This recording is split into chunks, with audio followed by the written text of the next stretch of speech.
Thank you so much for joining us for our first Tolt Studio event. We're so happy to have you here. I'm Kimberly. I'm the operations manager for Tolt Yarn and Wool. I thought I'd just give an idea about what Tolt Studio is. We realized with everything going on and things moving so much to virtual that we were missing opportunities to see all of our wonderful customers here in person and all of the learning that we share.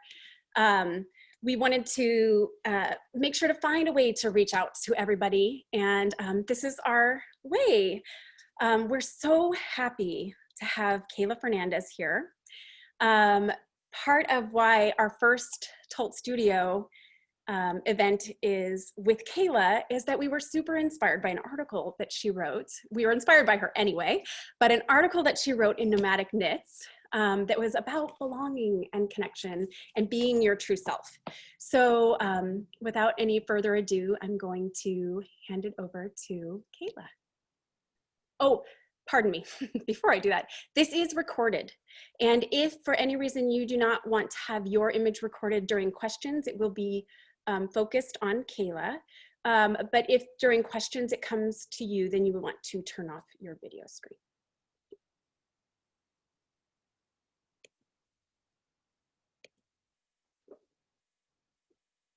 Okay.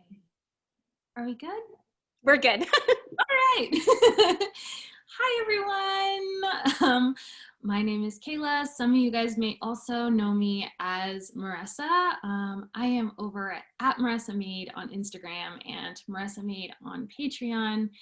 And the topics that I primarily talk about are empowerment and affirming of makers. But I also have this kind of side passion for topics that talk about diversity and inclusion. As an Afro-Latina woman, like, it is something that I'm very passionate about, making sure that everyone, no matter what their privileges are or aren't, feel like they're included in our maker community. So with that said, I really want to talk to you guys today about belonging. And that word is one of those words that has like this very visceral and tangible feeling to it. It's kind of what I love about it, is it's so all-encompassing. Because for me, belonging is about feeling wanted, right? Belonging is about feeling needed. Belonging is about feeling seen, heard, and accepted. And personally, belonging usually feels like home. So I am a mother of 4 kids and happily married to my partner. And for us, belonging in our home means that we accept all of these little unique individual personalities that we all have. And we can't really see us being whole without them all being included, right? Every single one is important. And so every single person's strengths and gifts are important and bring something into the fold. And that's beautiful, right? But there's something else that's beautiful about it too. And that's all of the imperfections and the flaws and the ways that we mess up. Because I will tell you, I am far, far, far from a perfect person. And I would say that my toddler would agree. And I think that there's something that I personally feel proud of, in that we've created a home where making mistakes is okay. Making mistakes has consequences. Making mistakes comes with accountability, but that doesn't mean that making mistakes is not okay, right? And I think that that kind of ethos can really be applied to our maker community at large. Because in order for us all to come together and create this sense of belonging amongst us, I think we need to make a commitment. And so I'm going to talk about some of the things that I think we need, kind of like a little formula of the things I think that we need in order to create this sense of belonging amongst all of us. And then hopefully you can kind of take it on your own and think about what that commitment means to you personally. So the three things I'm going to talk about today are authenticity, showing up as your true person or as close as you can get to it, letting go of that fear of failure, and building trust. I think those are the three plus that we need to get to a community that really values and fosters belonging. So authenticity first, right off the bat. What does that mean? Authenticity means you're willing to be vulnerable in showing up as the truest expression of yourself. And the truest expression of yourself is, like I said earlier, it's not perfect, right? But what it does have is the full expression of you. So it shows that even though you might make a mistake, you're also willing to fix that mistake. It shows that even though you might not have this strength, you can make up for somebody else's failings over here because you do have this one. So when we show up as the fullest expression of ourselves, even with a privilege that we have, we can let others know that don't have as many privileges, that it's okay to show up as the fullest expression of yourself here with me too. Because I think that this is a two-way street. Because as someone who has suffered from racism, I can tell you that there are times where I have walked into establishments and I have not been the truest version of myself because I want everyone around me to feel more comfortable. And so I think that by not being myself, I can make others comfortable. And I don't think that's true belonging. What that is fitting in, right? And fitting in doesn't allow you to be authentic. So that's first. How do we show up authentically so that somebody else on the other side says, okay, I can feel free to be myself, my loud, exuberant Latina self, and that's accepted in this environment. So that's one. And so that brings us to the fear of making mistakes. And I think that's the hardest part about being the authentic version of yourself, or at least as close as you can get to it. Because that fear of making mistakes is always there. It is there for me, it is there for you, it is there for all of us. None of us like to make somebody else feel uncomfortable. And I think that we're a community of people that always wants to make others feel welcome. But sometimes we might mess that up along the way. But I think too that there's something to be said for you can't fix a mistake that you haven't made yet. You've got to make the mistake first so you can find out how to correct your behavior and move forward. And I'm going to use myself. I'm going to be very vulnerable and use myself as an example of something that I personally experienced with a privilege that I do have. So I am able-bodied and I make maker affirmation videos. If you guys don't follow me on Instagram, I make these maker affirmation videos, and they're like short videos that help empower you and are supposed to like help you along your creative journey. And as I've been going, I've been kind of experimenting with my videography, getting some little effects here and there, and, you know, trying to get a little special with it. And in doing that, I found this one effect that I thought was super cute. And it was like this retro TV thing that was going to happen, and it was going to like flash to a scene. And I posted it to Instagram, and I expected to hear all kinds of positive remarks, right? That's what I was anticipating. And what happened was somebody was vulnerable enough in their own authentic expression of themselves to leave me a comment and say, hey, I'm a member of the neurodiverse community, and I actually can't watch this video because it triggers migraines for me. And though I love your content, this specific effect that you have doesn't make it accessible to me. So I'm sure you guys can imagine, as someone that I'm on the rooftops of everywhere shouting accessibility and I want everyone to feel included, I immediately was like, oh my gosh, what have I done? There was that. I would be lying if I told you that I wasn't a little defensive too, right? I had put in a lot of work for that video. I'd taken time to put it together. It hurt that I messed up along the way.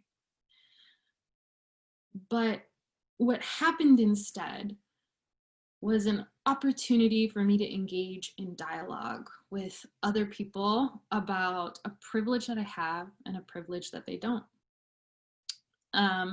It opened a dialogue for me and a few individuals that then jumped in that it, to be honest, felt terrifying. It felt terrifying to feel like I was messing up and to have people tell me that I was messing up.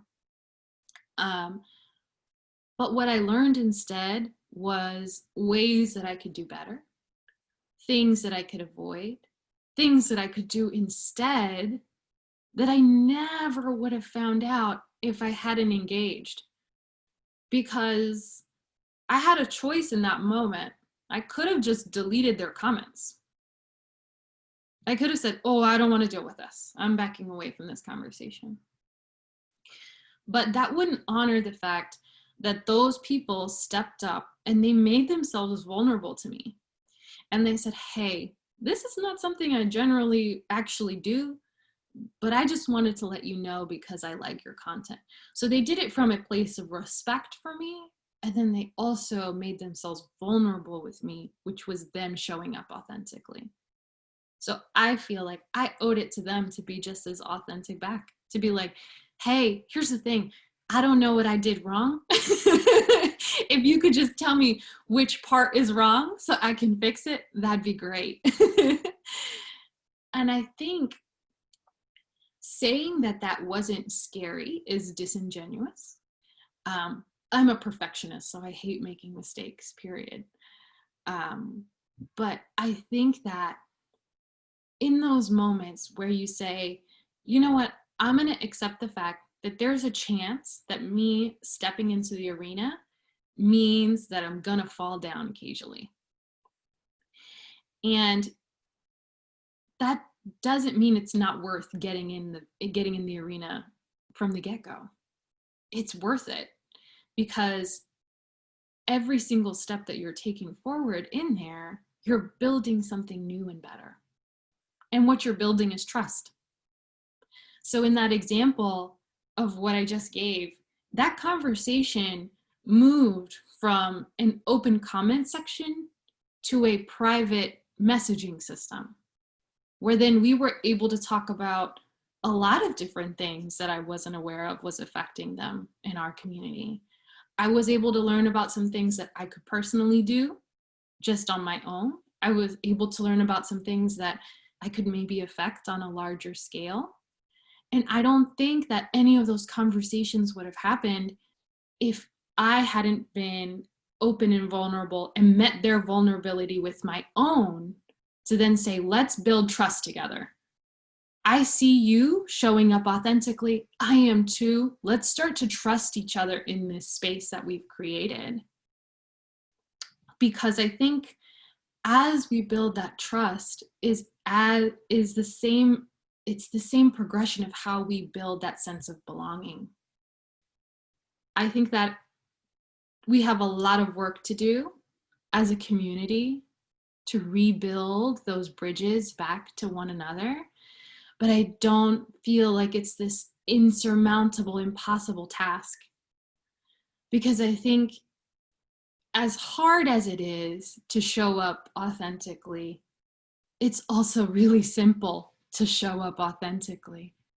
It's really simple to be like, here's me. And guess what? I accept you as you. So to wrap up, I think that we have to show up authentically as ourselves for our commitment to belonging. We have to let go of our fear of making mistakes in order to commit to that belonging. And we have to start building trust back with one another so that we can truly build belonging. And that's all I have for you guys, except for questions.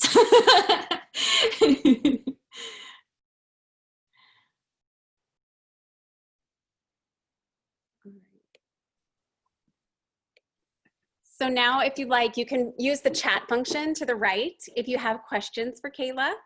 And then we'll facilitate getting them to her. You can ask me whatever you want. Nothing is off the table.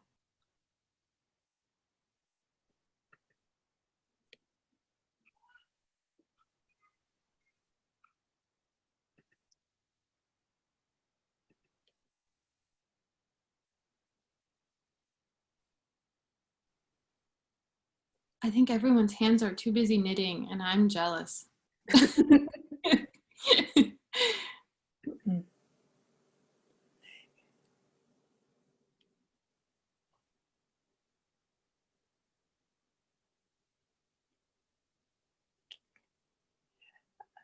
I don't, how do we talk to you?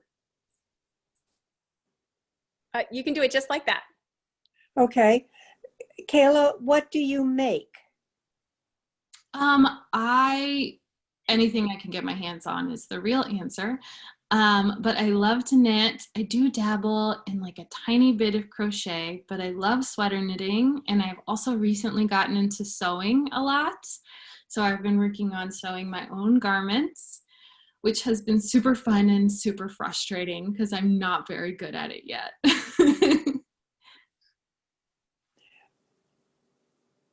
What brought you to being a speaker about making and being an authentic person? Oh, that's a good question. So I started Maker Affirmations because I was actually having, you know how everybody kind of goes through the ups and downs of their creativity? Sometimes you just can't get back in the swing of it. And I was going through like this creative slump.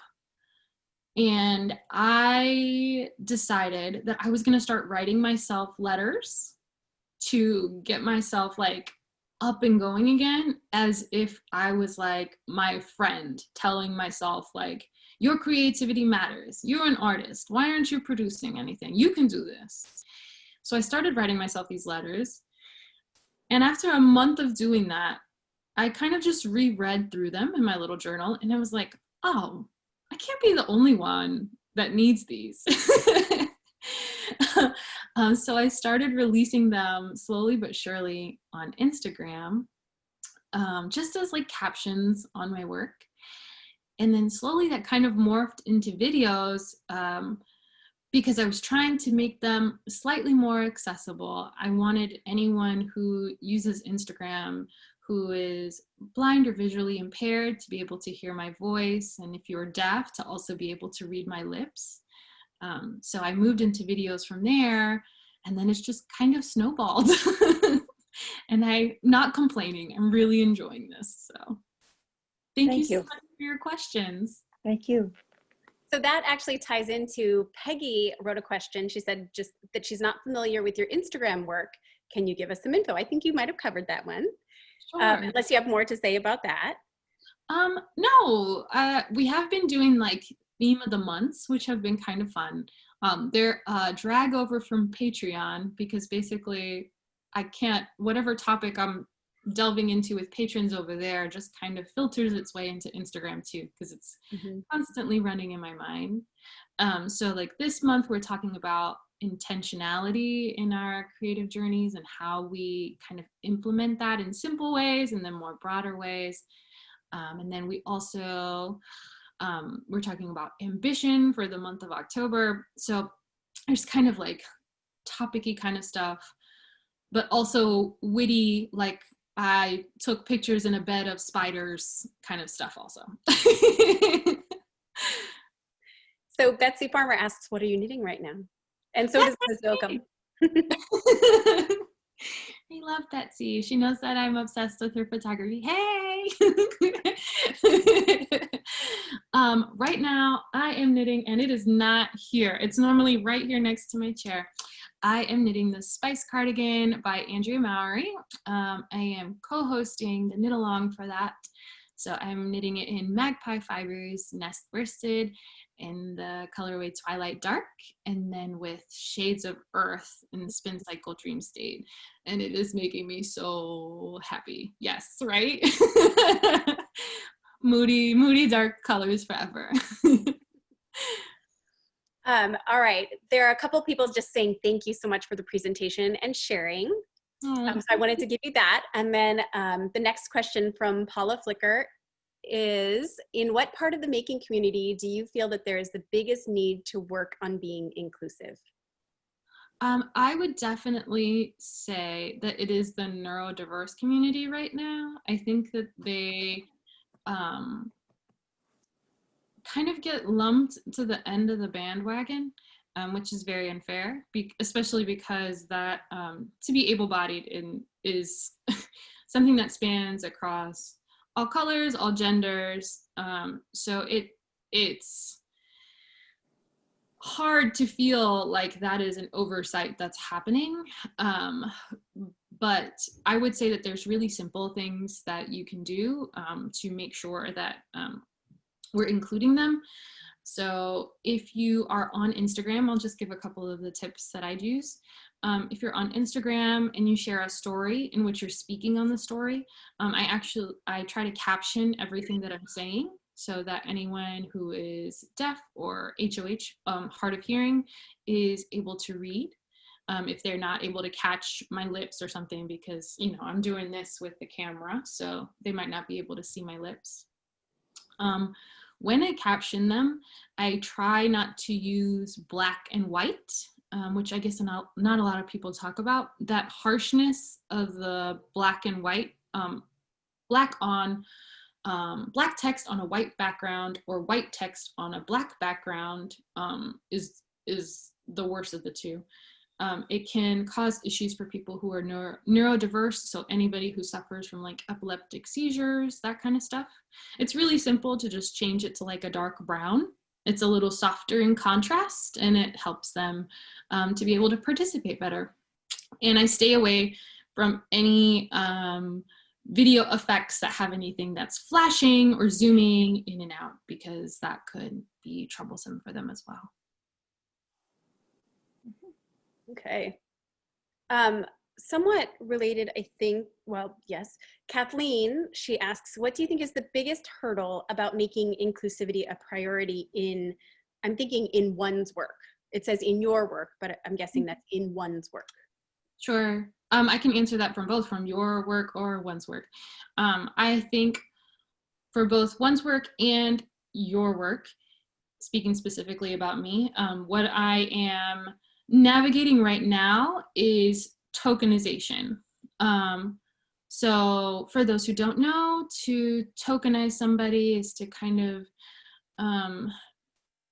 use them only in name to say, look, I am doing this thing that is inclusive, but in reality, the act itself is not an inclusive act. So what I always like to frame it as is, you reached out to me because I am a Black knitter, but you didn't reach out to me because I am a knitter who is Black. I think that's the easiest way for me to frame it. I'm navigating that with people approaching me for engagements and that kind of stuff, just personally. And that's been really interesting conversations with people that I feel like might be approaching me from that avenue. And then I also think it's something that a lot of people in our community are struggling to navigate as well. They're trying to find the line between, how do I honor these people and include them in my community because they're amazing makers who are Black, but I want to draw attention to them without tokenizing them. And I think it just comes back again to that conversation about authenticity. Show up as your real self, show up and show people that you can be trusted. And I think that is where it happens, where people see the magic of, oh, you're just being you, and I would love to just be me with you, and part of me is Black. So I think that that's a interesting hurdle that we're all trying to navigate now, but I think we're getting better and better every day about it. All right. Sorry, I'm scrolling through. There's a question. Allison asks, how do you find time to do anything with 4 kids? I don't. I don't. I have a great husband, so I'm very thankful for him. He's been very, very supportive of everything that I'm doing with Maressa Made. So I'm super grateful for his support. But it has been a struggle. And I'm definitely kind of navigating now with the onset of virtual school. We just started, I live in Maryland, and we just started virtual school last week. So now we're navigating virtual school, plus 2 parents with full-time jobs, plus me doing this also. And it has been interesting, to say the least.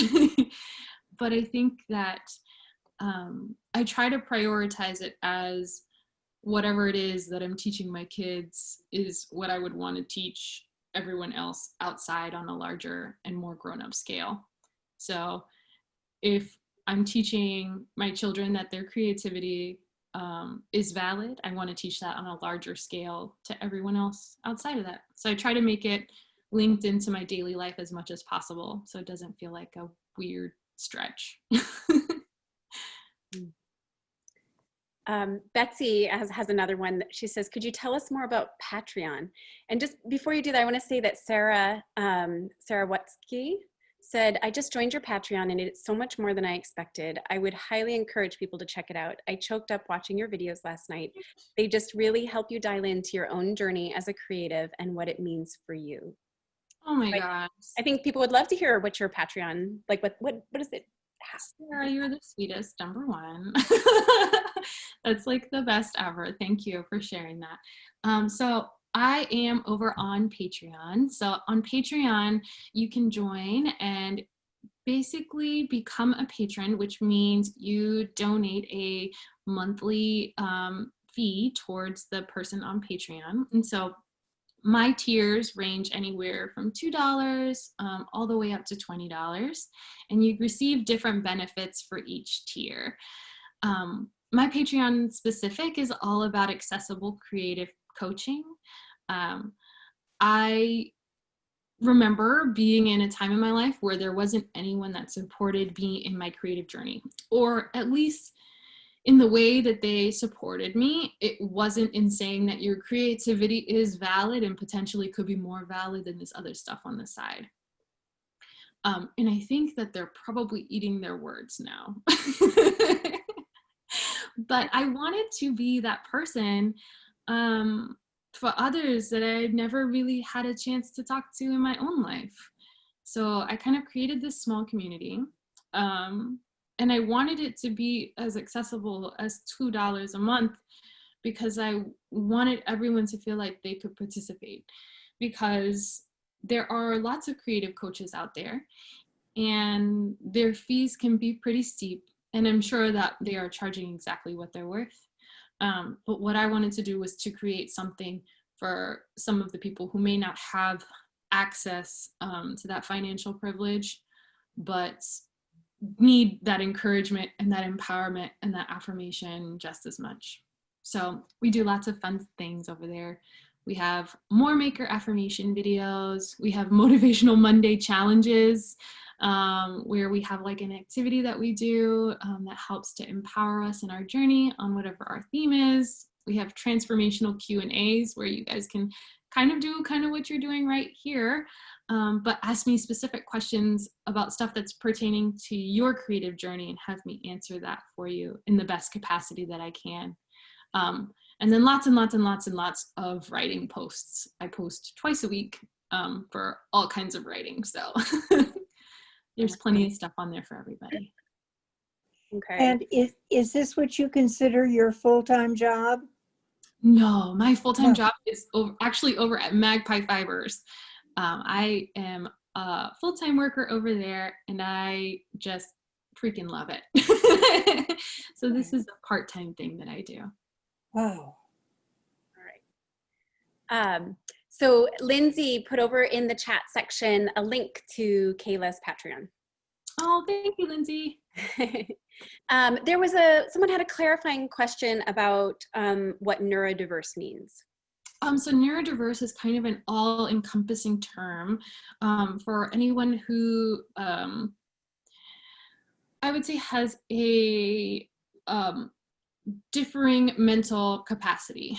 So as opposed to saying that they have a mental disability, it is I think a kinder term that they would prefer be applied to them that doesn't make them sound like they're not human. Very important. Yes, I agree. So there is in the corporate world. Could I say something? I'm sorry. I am that label that she just said. Neurodiverse. Thank you. It's not a label I've heard before, so this was interesting to me. Yeah. But it's not just mental and cognitive capacity, but it's also neurological. That's where epilepsy comes into play. That's where all of these. So if you have a dicey central nervous system, then you have different intake and output and processing. You have all of that. And it doesn't even have to do with your brain, your mind. I mean, your emotions or anything like that. The kind I have has to do with the neurological system. So that's just an augmentation. And I appreciate that you're trying to make it easier for us. Thank you. I'm happy to do it. And thank you so much for clarifying that too. I hope that's helpful for everybody too. It's helpful for me, for you to share that. Okay. Thank you. The next one, not everybody has their names written out in a way that I know what their name is. So please excuse me for not naming. In the corporate world, it often requires fitting in as opposed to being one's authentic self. How do you suggest this be handled successfully and still keep one's job? I think that is rough. I think we can still be our authentic selves and still be polite and still be professional. But I think that we have to redefine what is professional, right? Because there is a time, there still is currently workplaces in where wearing your hair out in an afro is still not seen as professional. There was a time in my life where my hair was chemically straightened because I was told that would be perceived as more professional. I see Kimberly nodding. I was just told that would be seen as more professional. So I did that and I got rid of my curls, and they are my favorite part of myself. So I think that the ways in which we can be authentically ourselves and still be professional is that we have to change that definition of what is professional. So I think that means we have to become more comfortable with challenging others in our workplace that want to say, hey, I don't think that's professional. Well, on what basis do you think that my hair is not professional? Or on what basis do you think my language is not professional? Let's talk about it. Because is there anything less intelligent than what you just said, just because I said it with a different accent than you did? So I think that it could cause some uncomfortable challenges, but I think productive challenges in you showing up authentically and making sure that people recognize that your representation of yourself is a valid one in your workplace too. Our next one is from Bree Holt. I have really appreciated your recent posts on Instagram about how we as followers can best support content creators by interacting with them. It inspired me to comment more and step out of my reading/liking comfort zone. Oh, thank you, Bree. I have been sharing a lot more on Instagram about Well, mostly just how much I appreciate support from Instagram followers, but also how we can help to bring up a more diverse community within our maker community, and that we all have that power, and that power is free 99.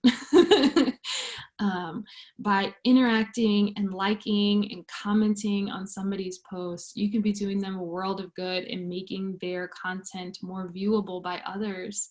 And I think that's kind of what most content creators are on there for. If they're looking to grow on Instagram, it's because they want to connect with you.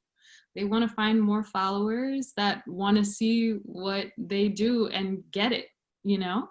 So by just leaving them a comment that says, hey, I see this and I get it, you could be doing them a world of good. So I think that's really helpful, because I think sometimes we hesitate thinking yeah, that what we have to say isn't necessarily worthwhile when sure.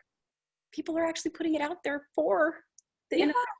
internet. It is my favorite feeling in the entire world to like have somebody comment and it's like a full sentence comment, and it's like, oh my gosh, I just want you to know I was having the crappiest day today, and this is the perfect thing that I needed to hear, and I spilled my coffee on myself, but now it's okay. Like those are my favorite comments. So leave them all the crazy comments. They're great. Okay, well, this one is more of a comment than a question. I really appreciate your view of authenticity and just being yourself. Glad I chose to join in this evening. I wasn't sure if I would fit in. Great lesson for me. Oh, And then there's one that was about Magpie, just that Kathleen really loves Creepin' It Real colorway. She's obsessed with it. She made her love note with it. it's so good. And Betsy's letting us know that she loves your curls and she likes mine too. See, Betsy, that's why you're the best.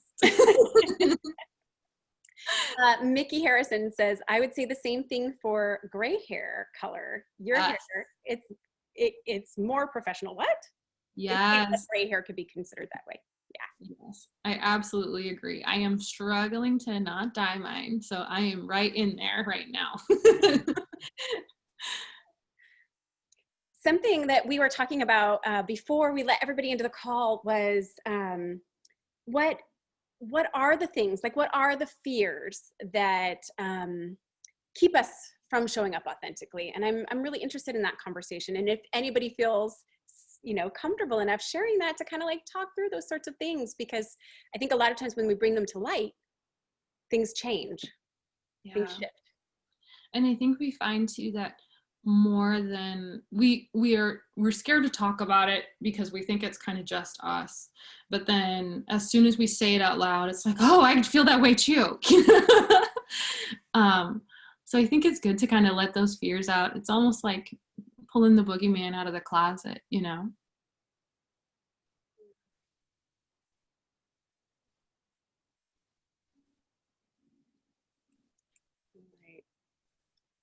I think maybe sharing fears is scarier than we're ready for right now. So you shared a little bit about your crafting story. Who did you learn it from? Like, who taught? I taught myself on YouTube University. Thank you, YouTube.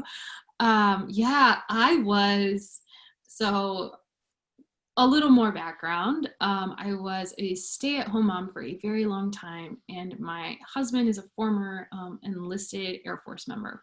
So he was gone a lot, and I was home a lot with a lot of littles, and I was super lonely. And I just needed something to do with my hands that wasn't changing a diaper or filling a sippy cup. And that was just for me. Something just for me.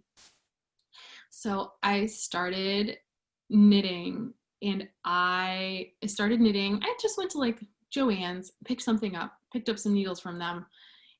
And I genuinely was like, oh, I'm not sure if this is going to be for me. And I made the mistake, quotation marks, of going to a local yarn store near to me at the time in Omaha, Nebraska. And it was like a whole new world opened up. And I have never, ever, ever looked back. From that moment on, it was sweaters on sweaters on sweaters. So I have if it's okay, oops, Sure. I goofed up. I took my video away. Hi. I was sorry to talk again, Oh. but in talking about our fears, I have a fear, and I have a service dog. And so the question is always, how are we going to be accepted? Mm-hmm. Am I just going to be my service dog, or am I going to be a knitter? Yes. That's just a part of the group. And if you ignore my dog, he'll just go under the table or under my chair and stay there till he needs to tell me something. Right. But that's a fear I have, and when it's a place that I know, then and go to a lot, then it's no big deal. When it's a new place and I come walking in with a service dog, and that happens to be little and cute, you know,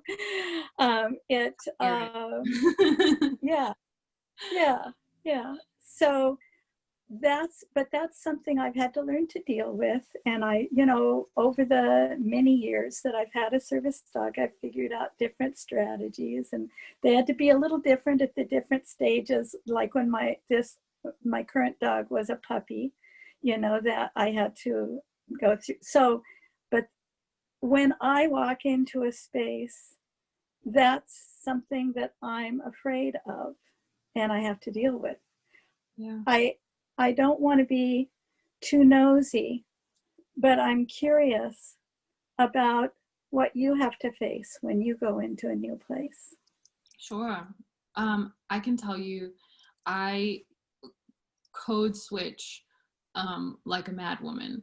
So code switching is basically what I'm doing right now. It's where I'm speaking like this, but this is not actually my most comfortable vernacular.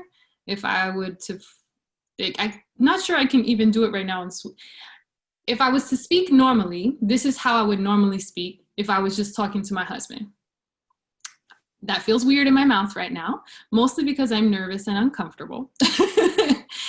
So what happens is when I walk into new spaces, it's that same kind of feeling where I'm trying to make myself fit in more.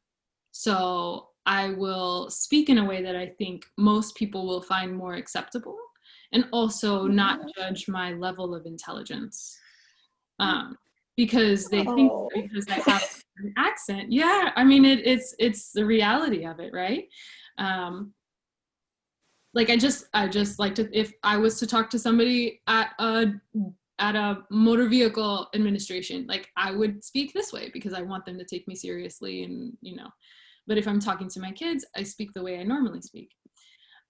So that's one thing that I am still struggling with. I am getting better. I've forced myself anytime I record a video which is usually where I'm the most uncomfortable, force myself to speak as closely in the way that I normally speak as possible. But I think it's about facing that fear, right? You're still walking into those knitting shops, you're still walking into those yarn stores with your service dog and hoping that it's going to be okay and you're going to be accepted. And for me, I'm trying to let go of that fear of not being accepted just for the way that I talk. Clearly, I still have a ways to go. But it's a little by little, right? I think that as we make more spaces where we can all feel comfortable with these things, I think it will become more normalized for it to not be a big deal that someone speaks in the way that I speak, or that you have a service dog and you're walking in with one, hopefully. Thank you so much for sharing yours, though. Thank you, Dorothy. I have. I sort of saw you relax more when you were using a language closer to your own, and so I felt more like I was seeing who you really were. Yeah. when you were, yeah. So I invite you to do that more. Thank you. Thank you for challenging me on it. Okay, I'll go off now. Jessica says, I follow you on Instagram and love what you share. Who do you follow that you would recommend to others, perhaps in connection to this topic of belonging, authenticity, or inclusivity? I really love, she is at the real Alexis Bailey. She is a sewist, but she is also a knitter. She occasionally will show her knitting projects, but she's been really into hand sewing lately. And because of that, she has been talking a lot. She has her own hashtag. It's called Sewing Intentionally. And so I talked about with intentionality for us this month on my platforms, our topics kind of intertwine. And I really love how thoughtful she is about anything that she puts out on her grid and on her feed. Anything that she has to say, she's always taken a lot of time before she puts it forward. And I really, it's very apparent that she thought it all the way through before she shared it with everybody. So I would highly recommend her content. Would you say the at the... Sure, it's at the real Alexis Bailey. Bailey is Bailey. Thank you. Yeah. Sana, who's actually one of our Tolt people, she says, one part of my life I was bullied a lot because of where I was born and the way I spoke. It took me a long time to be brave to be me. Yeah. It's like a muscle, right? I honestly consider it that way. It's just the same way that I consider your creativity to be a muscle. I consider your bravery to be a muscle too. Yeah. There was someone who says, thank you, Dorothy, for sharing with us all. Yes. And Laura Apgar says, I think letting the hair go gray is the same as refusing to wear makeup because of the social industry shames females for not accepting their natural physical traits. Hey, Yeah. coming with the hard truths. Yeah. Yes. Oh, and Joanne posted that for everybody, the Instagram link for Alexa Bailey. So, thank you. Man. Kathleen says, I have recently lost a significant amount of weight and people treat me so differently as if I'm an acceptable person now. It's been a really interesting journey. I still think of myself as a heavy person, and I'm so grateful for the accessible knitting pattern sizes that are more common now, even though I'm now in the mid-range of the bust sizes. I think fat shaming is so common still. I would absolutely agree, Kathleen. I think I was just talking about this with a coworker maybe 2 or 3 days ago. We were just talking about the differences in pricing for her to find well put together clothes, in ready to wear clothes in her size, and the difference in pricing for me to find well made clothes in my size. And that the stark difference in the prices is infuriating and maddening. And then as we were trying to go through patterns that maybe she could hack to make a similar look, it was just as infuriating and maddening, because then it was really hard to find something that was within her size range. So for me, I just think that if we could all just learn that it's more important to see the person as a human and not to see them as a shape, I think that we would all be better off. Mm-hmm. Yeah. Paula Flicker offers, the issue of language or manner of speaking has the other side of being understood. For example, people who speak very fast cannot be understood by many of us, but it may be a style of speaking for certain cultures or languages. Yeah, that's absolutely true. There's that. So I am bilingual also, so I also speak Spanish. And I am from, so my family is Puerto Rican, which is where the Afro-Latina comes from. We are from the part of the island that is predominantly Black. And our part of the island speaks really, really, really quickly. Really quickly. So it's actually indicative of not only, we have a dialect that's not only of the island, Puerto Rican Spanish is very distinct, but then we also have a speed that's associated with that. And so when that transfers over into English, it is really, really interesting because it is still very sing-songy like Puerto Rican Spanish is, and fast. And sometimes English speakers, native English speakers are like, what is happening here? But I think that if we kind of give some birth to people to understand that they're able to speak not just one but two languages and are just doing it in the best way that their brains can process that, if we afford them that right to be able to do that, I think we would be better off there as well. Mm-hmm. Well, we have just a tiny bit of time left. And so I wondered, like, I really liked how you broke down sort of the pathway for us to move through, Yes. like what the 3 steps. So if you don't mind recapping them for all of us as we like kind of circle back in. For sure, for sure. Okay, so our 3 steps for our commitment to belonging is authenticity. We have to show up as ourselves, as imperfect as that is. Letting go of our fear of failure. So because you're imperfect, you're gonna make mistakes, but that's okay because those mistakes are gonna create opportunities for you to learn and opportunities for you to learn in concert with another party. And when you are in those opportunities to learn with someone else, you're able to build that trust with them and with maybe, hopefully, other members of your community too.